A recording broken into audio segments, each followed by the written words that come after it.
그때는 반문이라고 그러면서 왜 반문이라고 그랬냐면 왜 이재명을 도와줬냐고. 이재명 끝장난 정치인인데 이재명 지지하냐라며 저희를 그때는 반문이라고 했어요. 그때 지금은 반명이라고 하거든요. 그러면 공장장이 그때랑 지금이랑 뭐 주장이 달라진 게 있어요? 없죠. 없는데 그때 필요에 따라 프레이밍 하는 거예요. 그때는 저희가 반문이었고 지금은 반명이라고 하며 친문으로 거꾸로 다시 프레이밍 하죠.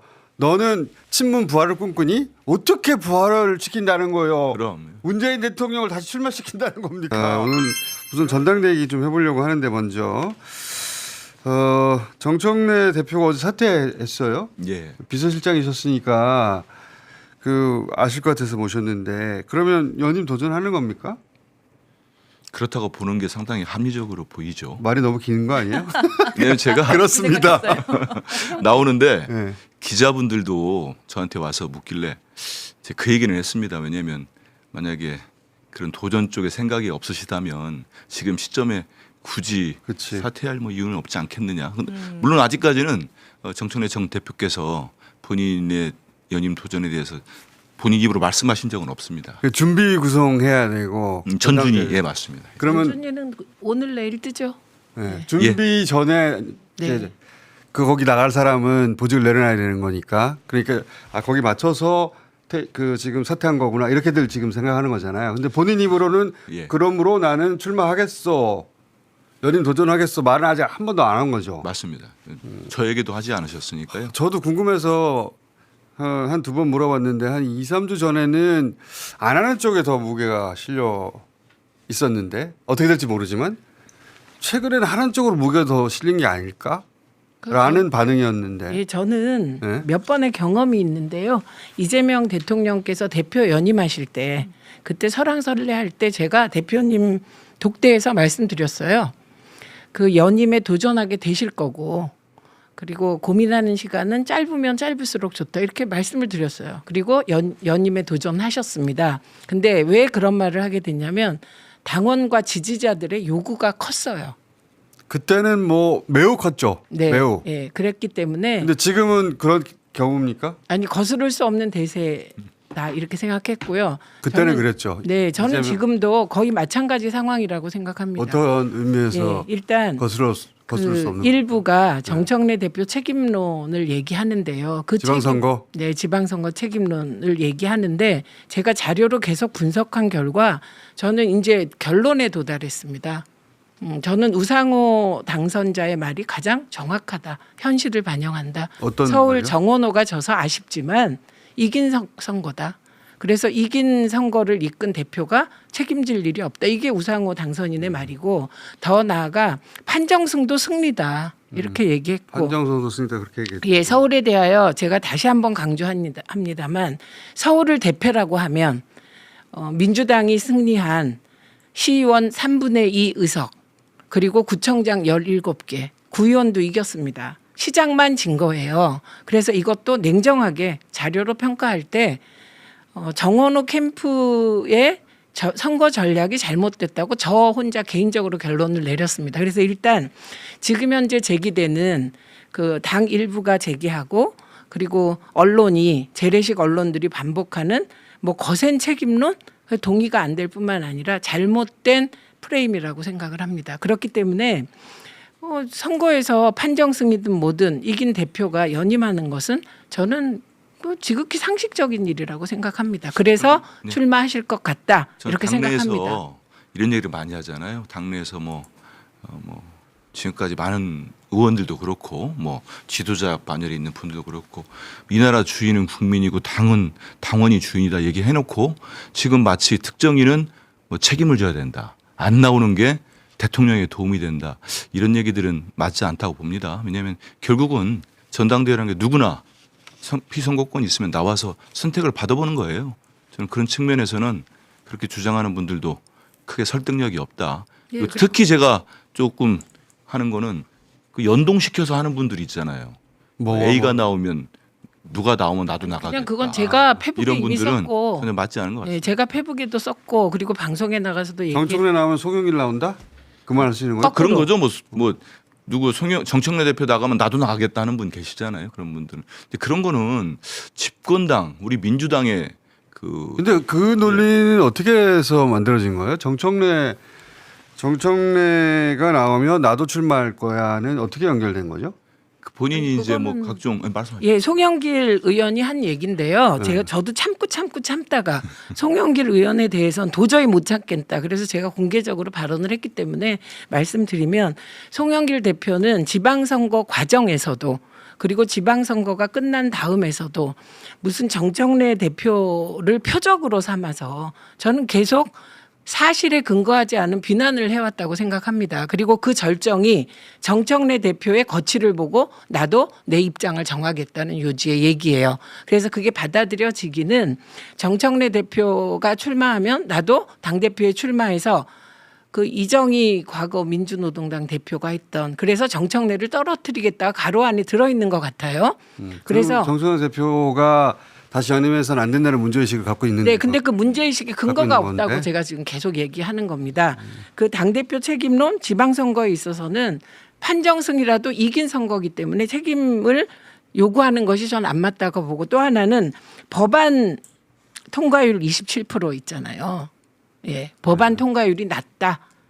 그렇기 때문에 책임져야 된다는 론이 또 있어요. 그런데 이 부분도 사실과 다릅니다. 이 27%의 법안 통과율은 사실 정청래 당대표가 11개월 재임했는데요. 그 재임 기간에 비하면 굉장히 높은 법안 통과율을 보였고요. 그리고 솔직히 말씀드리면 이게 정부 그 이재명 대통령의 과제가 있습니다. 그 과제의 통과율이 낮은 데가 어디냐면 주로 정무위 등 국힘이 상임위원장을 맡았던 곳이고요. 사실 과방이나 법사위는 거의 다 법안을 처리했거든요. 그래서 그 책임도 저는 오히려 칭찬받아야 되는데 왜 당 분위기가 이런지 모르겠습니다. 일단 이 정청래 대표에 대해서 비판적인 예를 들어 강덕구 의원이나 마침 오늘 시간이 안 되시더라고. 저희가 어제부터 계속 어제도 안 되시고 오늘도 안 되시고 못 모셨는데 그분 그러면 그 그룹은 따로 모시기로 하고 먼저 오늘은 정청래 전 대표하고 이제 가까운 두 분이 나오신 거라 예, 주로 정청래 대표를 지금 옹호하고 계신데 비판할 지점은 없어요 연임하는데 굳이 한 번 했는데 또 해야 돼? 한 번 했는데 민주당의 그 인재가 이렇게 많은데 이렇게 얘기할 수 있잖아요. 그거는 너무 그런데 결국은 아니 국회의원이면 한번 초선했으니까 다음 나오지 마. 또 해야 돼? 하는 논리랑 비슷한 거 아닙니까? 그건 그렇지 않고요. 그건 결국 국민이나 당원이 선택하는 문제이기 때문에 그리고 지금 반대 논리 중에 하나가 네. 정청래 대표가 연임이 되게 되면은 지금 이재명 정부에 뭐 도움이 안 될 거다, 맞설 거다 그런 건데 그건 제가 분명히 말씀드릴 수가 있어요. 저는 적어도 어디가 거짓말을 안 하기 때문에 11개월 동안 아마 대표님과 가장 지근거리에 있었던 뭐 비서실장 역할을 맡았으니까요. 근데 제가 기억하는 거 11개월 동안 대통령 뜻이나 당정청 간에 검찰 개혁도 그러지 않았습니까? 큰 여러 가지 개혁 입법도 그렇고 중요한 정무적 사안에 있어서도 단 한 번도 뜻을 다르게 가져간 적은 정확히 없습니다. 저거 정확히 말씀드리면 저 단 논리를 한 차례도 없었기 때문에. 예, 집약한 것이 정청래가 대표되면 레임덕 온다. 이건 마타도 옵니다. 왜 마타도 오냐면요. 지금이 만약에 집권 4년 차고 집권 4년 차에 우리가 갈등도 있고 분열도 있고 예를 들면 중요한 핵심 아젠다에 대해서 입장이 다르면 저런 얘기 가능합니다. 지금 집권 1년 차 대통령이세요. 그래서 그리고 또 문제라고 하는데. 아니 잠깐만요. 그래서 그런데 지금 그런데다가 지지율이 떨어졌다고 하지만 40% 후반대입니다. 40% 후반대의 지지율을 집권 1년 차에 가진 대통령이 많지 않으세요. 윤석열 같은 경우는 이때 20%대였거든요. 그리고 지금 뭔가 막 혼란스러워 보이지만 근본적인 게 바뀐 게 없습니다. 여전히 이재명 대통령은 열심히 일하고 계시고 그다음에 방향 올바로 잡아서 민생개혁에 들어가려고 하고 계시고 민주당이 여전히 다수당이고 다만 복원해야 될 몇 개가 있을 뿐입니다. 그래서 일부러 이 혼란이 굉장히 사람들을 불안하게 하고 이거를 누군가가 이거를 활용해서 정치를 하려고 한다면 오히려 그런 걸 시정하면 되는 겁니다. 그래서 레임덕 온다는 거 말도 안 되고요. 제가 몇 차례를 말씀을 드렸는데 제 스피커가 작은지 이게 잘 사람들이 안 받아들이고 특히 재래식 언론이 보도를 안 하는데요. 저는 정청래 리더십을 한마디로 얘기하면 돌쇠 리더십이라고 생각합니다. 한 번 정하면 정말 좌고우면하지 않고 본인의 사적 이익을 구하지 않고 가요. 정청래 대표가 심하다 싶을 때도 있었어요. 그게 방송개혁 입법할 때인데요. 저는 당대표가 새로 되시고 방송개혁 입법을 서둘러 주시고 내용도 같이 논의할 줄 알았어요. 근데 저 어느 날 부르셔가지고요. 제가 과방위원장이니까 이 법을 과방위원들과 법사위와 그리고 특히 청와대와 정부와 충분히 논의해서 최종안을 만드시고 보고만 해 주십시오. 이렇게 얘기를 하더라고요. 그래서 가장 강조한 게 청와대와 조율할 수 있는 최대한을 조율해 달라는 거였어요.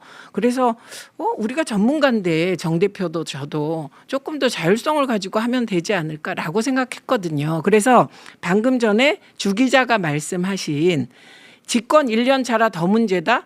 저는 그건 비난을 위한 비난이라고 생각합니다. 본인이 그런 적이 없는데 없는 사실을 만들어서 비판하면 안 된다고 생각합니다. 아니 그거 다 저기 설명하신 것도 맞고 한데 어제 퇴임사를 보시면 됩니다. 왜냐하면은 그 퇴임사에 대해서 본인이 쓴 거예요. 직접 제가 아침에 갔더니 쓰고 있더라고요. 그래서 제가 물어봤습니다. 대표님 퇴임사는 언제 준비했냐고 하니까 밤늦게부터 어제 아침에 본인 직접 쓰고. 그런 거 쓰는 걸 좋아해요. 아 글을 글을 되게 잘 쓰세요. 저도 어제 칭찬해드렸는데 잘 쓰시는데 저는 퇴임사를 보고 제 주변에 있는 이제 뭐 정치에 크게 관심 없는 분들도 연락 와가지고 한 얘기가 퇴임사 얘기가 울림이 좀 있었다고 얘기들 많이 하더라고요. 저는 그래서 그 중에서 어떤 대목을 말씀하시는 거예요? 못 저도 들었던 역시 분도 그랬는데 네. 저는 김대중의 역사, 노무현의 역사, 문재인의 역사 그 토양 자양분 위에 이재명의 역사를 키우겠다, 만들어야 된다. 그 대목하고 이재명 대통령과 나 정청래는 정치 운명 공동체에다가 한 몸이다, 한 몸 전우라고 공동체다. 했죠, 전우. 전우이자 동지도 얘기했고 그 부분이 지금 많은 사람들이 혹시 그럴까 이런 의심들이 있는 건데 저는 제가 뭐 여기에서 전직 비서실장입니다.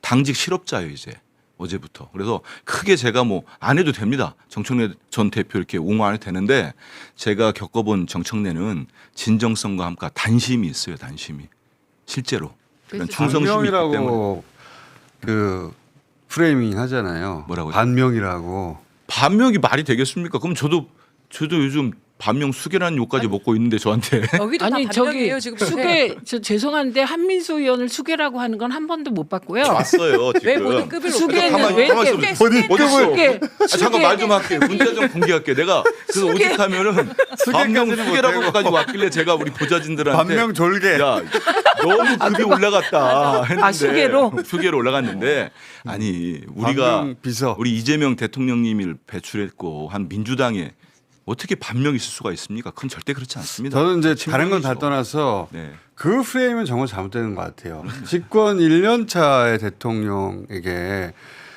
그 정당 민당 내에서 누가 반명을 한다는 겁니까? 그럼요. 그건 진짜 말도 안 되는 건데 본인들에게 대통령의 뜻이 있다는 그 말을 강조하려고 자기하고 라이벌 관계에 있거나 뜻이 다른 정치인을 너는 반명, 말이 안 되죠. 나는 친명 정청래가 이렇게 구분해서 저는 나는 갈라치기- 정치인을 그렇게 구분할 수 있다고 생각해요. 나한테 대통령의 뜻이 더 많이 있어. 아니요, 반명- 그런데 언론 잠깐만 기다려봐. 그거를 언론이 받아서 이 사람은 반명이라고 이쪽은 친명이라고 하는 것은 나는 그런 건 처음 봤거든요. 그러니까 정치인이 자기 주장을 하면서 나는 친명이고 너는 덜 친명이야. 심지어는 반명일 수도 있어. 이렇게 구분해서 내가 대통령하고 더 가까워. 이런 욕구는 있죠. 근데 언론이 그걸 받아가지고 그걸 기정사실화해서 이쪽은 친명 정치인이고 이쪽은 반명 정치인 혹은 친정 정치인이다. 이렇게 구분하는 건 너무 의도가 노골적이잖아요. 이게 이 노골적임. 그러니까 왜 이렇게까지 노골적이지?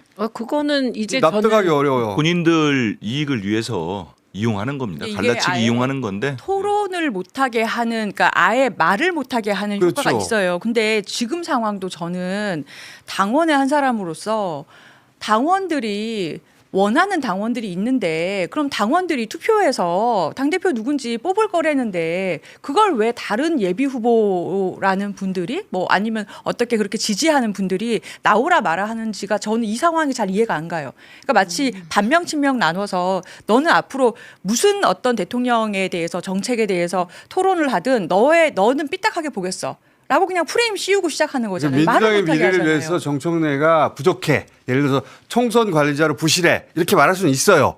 그런 판단할 수 있잖아요. 이번 선거를 관리하는 걸 봤더니 지방선거 관리자로서 100%를 못했고 총선 관리자로 부족해. 이렇게 말하는 거는 나는 충분히 이해할 수 있고 그런 지적이 할 수 있죠. 그런 비판을 할 수 있죠. 하지만 그런데 그렇죠. 반명이라서 하는데 이거는 진짜 납득할 수 없단 근데 말이죠. 저는 제가 그 자료를 가지고 지방선거를 막 증명하려고 했던 게 비판할 수 있습니다. 근데 팩트를 근거해야 된다는 그건 거예요. 맞는 말씀. 데이터를 그런데 갖고 하면 돼요. 데이터. 예, 데이터 없이 그냥 다 인상 비평들을 우리 전체 출마자의 하셨거든요. 70%가 넘게 다 당선이 됐습니다. 그러니까요. 그래서 저는 강릉시장이 나왔어요. 강릉시장이 31년 만에.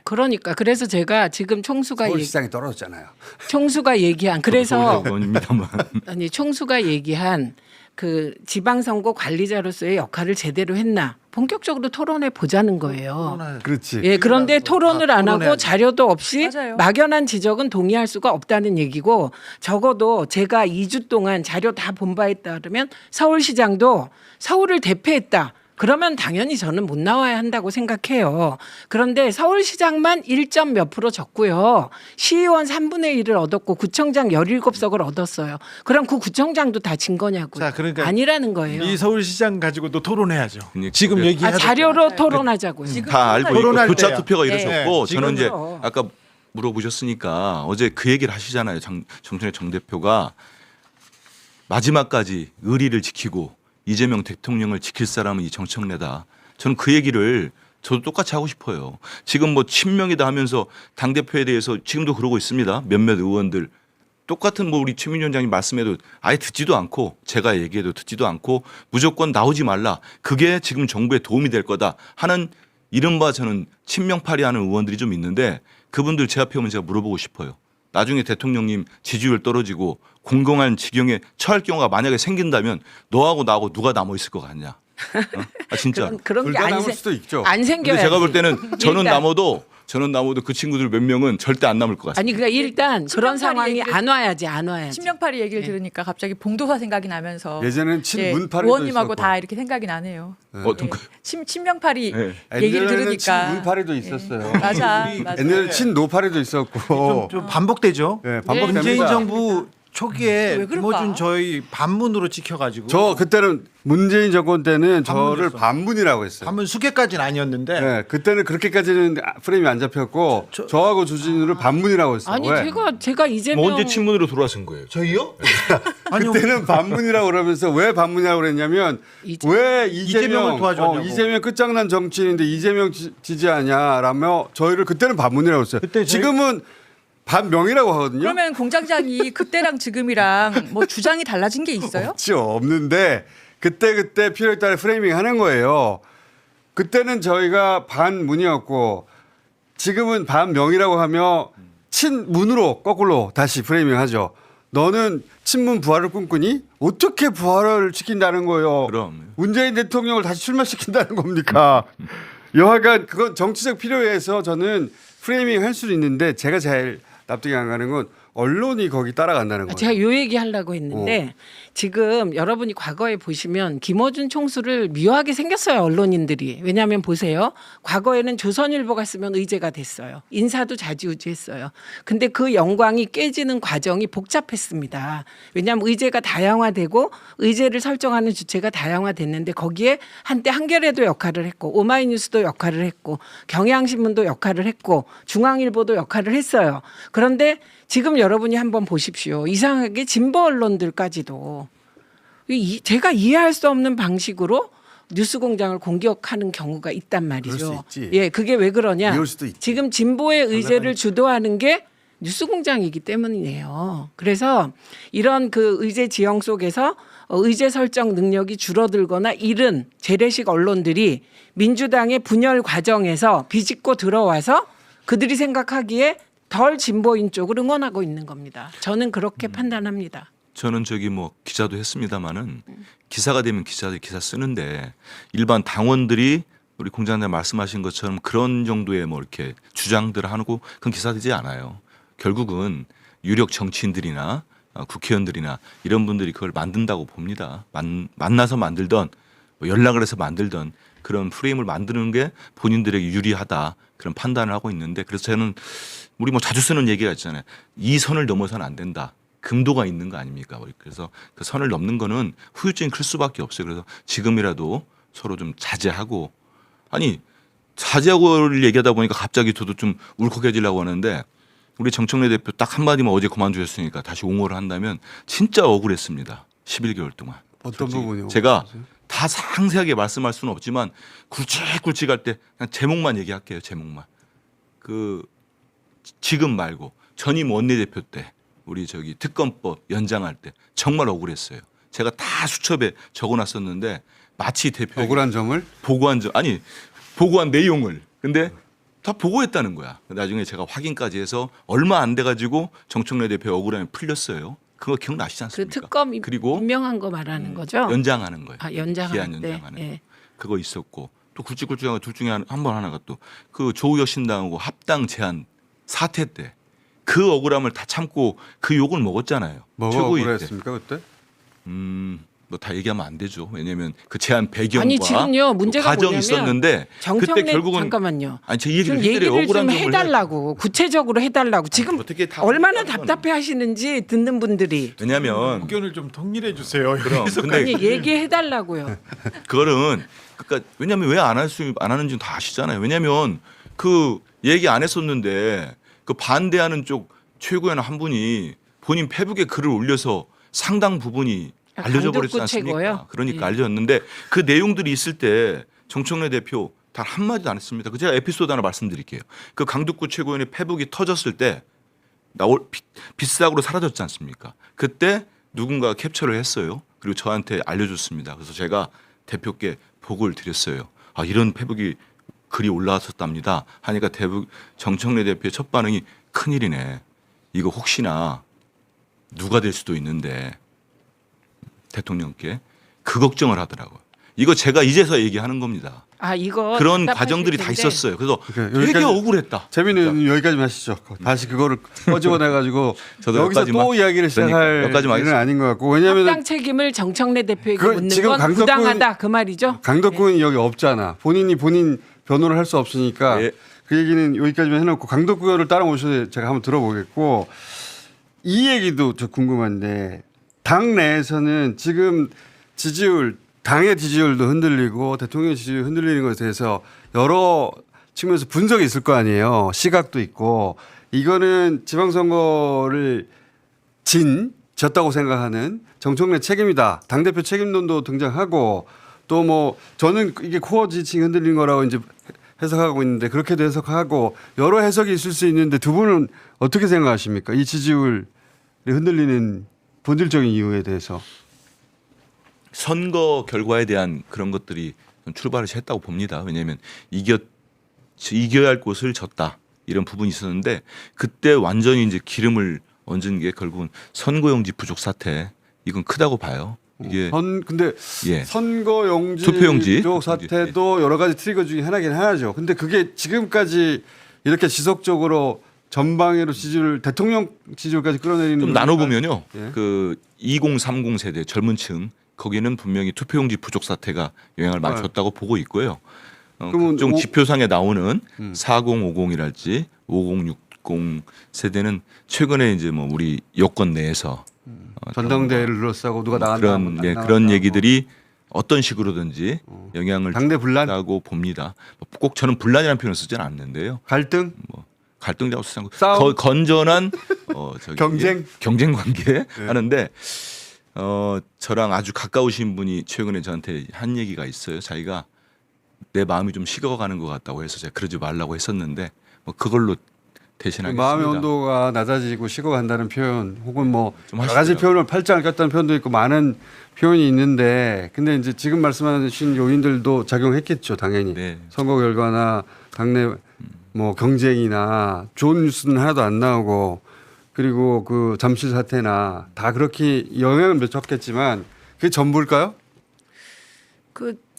저 이제 얘기해도 네. 될까요? 예. 일단 제가 선거 이후에 지역을 꼼꼼하게 돌아보고 내린 몇 가지 결론인데 첫 번째가 1년 동안 정말 이재명 대통령이 잘하셨고 열심히 했다. 그리고 그거 다 인정한다. 근데 이제 수출도 잘 되고 코스피도 막 올라가고 뭐 세수도 많이 거친 게 이제 내 삶에 좀 내 삶에 온기를 주는 방향으로 갔으면 좋겠다. 그래서 이걸 여당이 논의했으면 좋겠다. 예, 이게 가장 컸습니다. 예, 그래서 근데 그거는 바람이지 지지율을 떨어뜨리는 아니 이유인데. 그런데 보니까 2030은 왜 지금 말한 대로 동의하고요. 선관위가 저렇게 엉망인데 왜 정치권이 빨리 해결을 안 하지? 공정의 문제로 좀. 예, 그래서 그 문제가 있고 그다음에 4050이 거의 한데 보니까 9% 떨어졌더라고요. 이 부분은 저는 선거 결과에 대한 해석상의 차이 그리고 당내 분열상으로 비치는 거 그리고 지금 중도 통합으로 나아갈 때야 그럼 전통 지지층은 어떻게 되지? 그래서 이런 전통 지지층들의 불안이 반영된 거라고 봅니다. 그러니까 핵심 코어가 지금 고민하고 있다. 그래서 답변을 거부하고 있다. 이렇게 봅니다. 왜 고민하는 거죠? 지금 방향이 이게 맞는 거야. 예를 들면 그 첫째가요. 뉴 이재명은 좋다. 확장이니까. 그런데 뉴 이재명을 정치권으로 끌고 들여서 이용하는 정치인들이 생겼고 그리고 일부가 일배식 문화가 조롱하고 혐오하고 이러다가 그게 전직 대통령들까지 혐오 조롱하는 상황이 됐고 노무현 재단까지 비난하는 상황이 됐는데 왜 아무런 대책이 안 나오지? 예, 그래서 민주당의 정통성이 부정되는 듯한 그런 허탈함? 네, 이런 게 있다고 생각합니다. 그래서 지금은 이 위기는 제가 대통령님들 1년 차를 지켜봤잖아요. 가까이에서 그 위기와는 좀 다른 양상으로 그러니까 보통의 근본적인 고민을 시작한 거 모든 정부는 어느 시점에 지지율이 빠집니다. 그거는 뭐 전 세계적으로 다 똑같은데 언제 빠지냐, 어떤 사건을 계기로 빠지느냐, 어떤 속도로 빠지냐 이게 다를 뿐이지. 근데 이제 통상은 가장 약지지층, 그러니까 대통령이 당선돼서 새로 유입되는 지지층이라든가, 이 신정부에 대한 기대와 함께 그 관심을 갖게 된 지지층, 이런 약지지층 먼저 떨어져 나가거든요. 그거를 전통적인 지지층이 버티죠. 버텨내서 어디까지 이하로 안 떨어지도록 만들고 그러면 그건 튼튼한 코어 지지층이 있다라고 말하는 그런 건데, 근데 이제 이 그 위기의 그 양상이 그런 경우하고 다른 것은 전통적인 지지층이라고 하는 40, 50대 거기가 왕창 그 팔짱을 끼고 있다든가 마음의 온도가 식었다든가 의심을 하기 시작했다든가 그 대목이 다른 거거든요. 예, 그렇습니다. 그 사람들이 제일 마지막에 움직일 사람인데 왜 제일 먼저 움직였지? 이거에 대한 분석이 있어야 되는. 그 두 가지로 저로서는 첫째는 민주당이 김대중 대통령, 노무현 대통령, 문재인 대통령 이 바탕 위에 이재명 대통령의 성공을 바라는데 전통 지지층은 그리고 많은 국민들이 그렇습니다.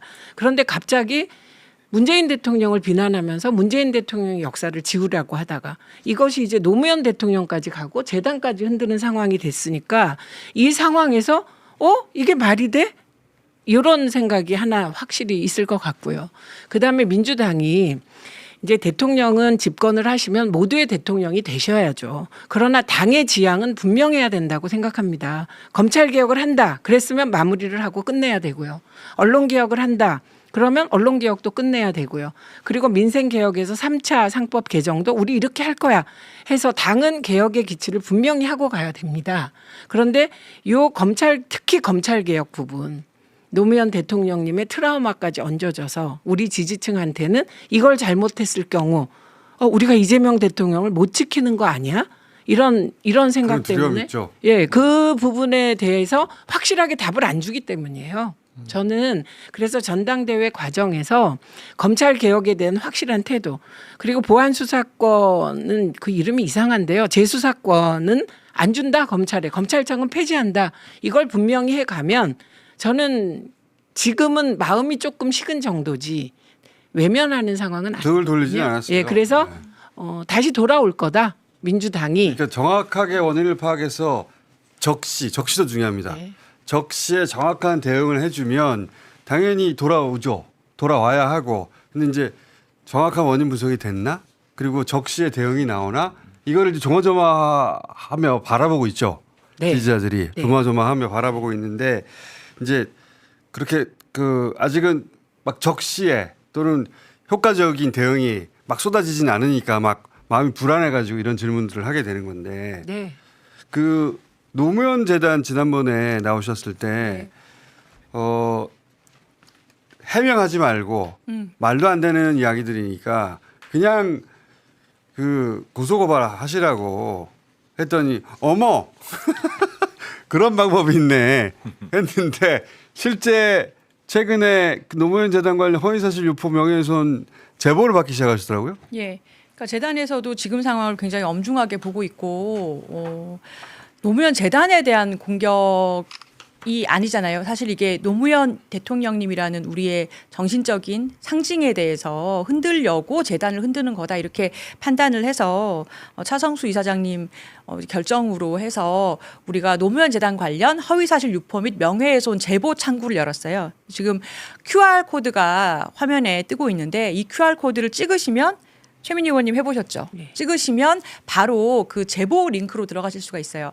아니면 노무현 재단 홈페이지에 들어가셔도 제보 창이 있는데 지금 저 링크에 핸드폰으로 찍으시면 그 노무현 재단 관련해가지고 지금 제보 창구에서 허위사실 유포 첫 번째로 허위사실. 그다음에 악의적인 명예훼손 여기 악의적인. 관련돼서 게시물 댓글, 영상 등등을 발견하시면은 이 링크로 제보를 해주시면 되는데 특히나 지금 많이 퍼지고 있는 허위사실 중에서 금전 관련해서 뭐 배임 횡령이 있다, 무슨 뭐 돈을 빼돌린다. 유시민이 해먹었다부터 시작해가지고 예, 그러니까 그런 식의 근데 그게 막 더 점점 발전해가지고 재단에 후원금 들어오는 것들이 마치 일정 정치 세력의 무슨 자금줄이다까지 갔어요. 지금. 그런 얘기도 있어요? 왜 네. 그렇게까지 누가 이렇게 악의적으로 야, 그렇게까지 갔어요. 그렇게까지? 그거가 노무현 지금 재단의 후원금을 가지고 정치 세력 자금줄로 대주고 있다 이런 식의. 네, 와. 저희가 그걸 보고 지금 이거 와. 고소해야겠다고 생각한 거예요. 처벌해야 됩니다. 그러면서 처벌해야 그게 뭐랑 결합했냐면 이사진들 표를 조직표를 놓고서 분석을 해가지고 그게 또 허위 사실이 있는데 여기서 전부 다 문재인 정권 때 하람이다. 아. 이 사람은 그때 뭐 했고 이 사람은 그때 뭐 했고 조수진 그때 안 했잖아. 황희도 그때 없었잖아요. 그때 아니 그거 따질 필요가 없어. 다 그때의 허위 유시민 사실이니까. 이사장이 임명했다. 이렇게까지 다 해가지고 그러니까 이런 거는 저 지난번도 말씀드렸지만 해명을 하려고 하는 순간 그 프레임이 빠져드는 거예요. 그걸 원하기도 합니다. 그렇죠. 그럼. 허위 사실을 주장하면 그냥 고소해서 법적으로 대처하거나 형사적으로 처리해야 하는데 보통 우리 민주진영에서는 성실히 해명하려고 해요. 설득하려고 하고. 네. 또. 그게 우리 본성이지. 성실히 해명하려고 하면 그 해명이 아무리 맞다 한들 또 꼬리에 꼬리를 물고 또 다른 의혹을 제기해서 사람들이 그 사이에 지쳤다가 떨어지고 하여튼 저기는 문제가 있긴 있나 보다. 뭐 계속 맞아요. 그렇게 되는 거거든요.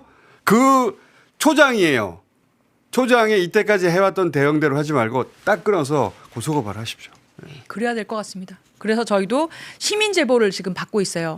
그래서 시민분들이 모조리 다 하세요. 그리고 예 선처 없이 선처 없이. 왜냐하면 있을 수가 없는 얘기들을 하니까 그러니까. 저희가 7월 7일 이후에 망법이 발효됩니다. 정보통신 예, 망법이요. 예. 그러면 그때 소위 그 사회적 신분 그 논란 있잖아요. 그 사회적 신분 논란과 상관없이, 그러니까 전직 대통령이라는 게 신분이냐 이런 논란과 상관없이 그 법에 적용을 받느냐. 예 적용받게 된다고 전제하고 하셔야 됩니다. 징벌적 예, 혐오 표현에 대해서 이것을 법적으로 규제하는 법이 7월 7일에 정보통신망법 개정안이 시행이 돼요. 거기에 맞춰서 저희가 지금 대규모 신고를 준비하고 있는데 여기서 하나 걸리는 것이 거기서 보면 사회적 신분으로 혐오 표현할 때 이거를 이제 이렇게 한다라는 법적 규제가 있는데 전직 대통령이 신분이냐에 대해서 조금 논란이 있어요. 그 부분에 대해서도 돌파를 해야 될 거라고 네. 생각해요. 하여튼 저희 이 제보 좀 많이 주세요. 저희가 시민분들 제보를 받아서 저희 직원들도 지금 찾고 있는데 안 찾아도 많아요. 지금 커뮤니티 들어가면 그렇죠. 뭐 어디 많습니다. 그래서 노무현 제보 주시면 재단인데 우리가 고소하겠습니다. 시민들을 상대로 이렇게 고소고발해도 되느냐 이런 생각도 있을 수 있었을 거예요. 근데 거기가 이것은 조심스럽죠. 자연 발생적으로 나온 게 아니에요. 어느 순간 물론 자연 발생적인 것도 있으나 어느 순간 찬스다 생각한 세력일 수도 있어요. 그러니 초장에 잡아야 된다. 그 방식의 전략은 먹히지 않는다고 확실하게 보여줄 필요가 네. 있습니다. 저희가 분명하게 일반 시민분들이 국민 여러분들께서 주시는 비판과 또 저희한테 더 잘하라고 하시는 말씀은 정말 엄중하게 듣고 있어요. 그래서 그런 거는 저희가 엄선해서 일반 국민들 시민분들의 비판에 대해서 법적 조치할 생각은 전혀 없습니다. 자, 제보 많이 해주시고요. 자.